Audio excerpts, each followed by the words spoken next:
السلام علیکم دوستو۔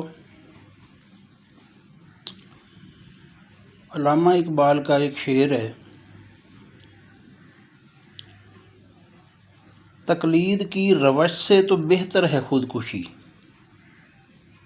منزل بھی ڈھونڈ خضر کا سودا بھی چھوڑ دے۔ تخلیقی عمل کے حوالے سے آپ ذرا یہ غور فرمائیں، جس رات کہیں کسی مسلمان کے گھر کو بچہ پیدا ہوا، یقیناً دوسرے مذاہب کے گھروں میں بھی کہیں نہ کہیں کوئی بچہ پیدا ہوا۔ جو کچھ طرز عمل اس بچے نے سن شعور تک دیکھا، اپنے ماں باپ کی تقلید کی، آج کوئی اسی حساب سے ہندو ہے، کوئی عیسائی ہے، کوئی یہودی ہے، کوئی مسلمان ہے۔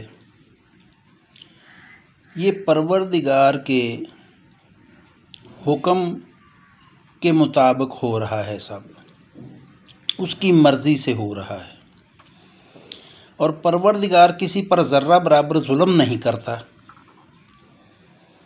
تو کیا وجہ ہے کہ اگر آج کوئی نصرانی یا یہودی ہے تو اس کی وجہ یہ ہے کہ وہ ان گھرانوں میں پیدا ہوا، اس کا اس دنیا میں آنے سے پہلے کیا ایسا کوئی گناہ تھا جس کے عوض پروردگار نے اسے یہودی یا نصرانی یا ہندو گھرانے میں پیدا کیا؟ اور کیا جو مسلمان گھرانے میں پیدا ہوا، اس کا کوئی نیک عمل تھا اس کے دنیا میں آنے سے پہلے کا، جس کی بدولت پروردگار نے یہ نعمت اسے عطا کی؟ یقیناً یہ سوچنے والی باتیں ہیں۔ اسی لیے علامہ نے فرمایا، راز ہستی راز ہے جب تک کوئی محرم نہ ہو، کھل گیا جس دم تو پھر محرم کے سوا کچھ بھی نہیں۔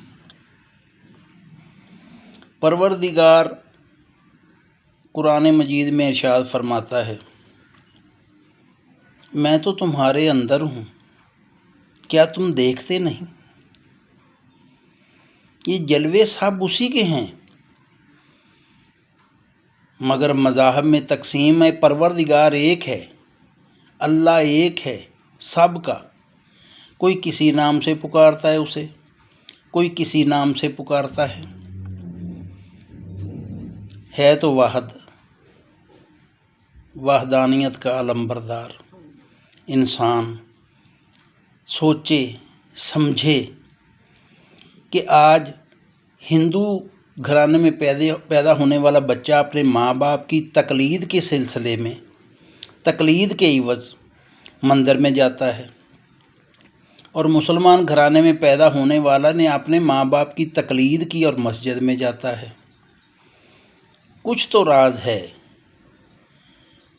اور جستجو کو، غور و فکر کو عبادت قرار دیا گیا ہے۔ آپ اپنے تئیں اپنا تو جائزہ لیں، بطور انسان آپ کیا ہیں؟ چشم تخیل سے ذرا اپنے اندر کی سیر کریں، دیکھیں کہ اللہ کے بنائے ہوئے سارے اعضاء کیسے کام کر رہے ہیں، اور ان سارے اعضاء میں آپ کا مقام کہاں ہے؟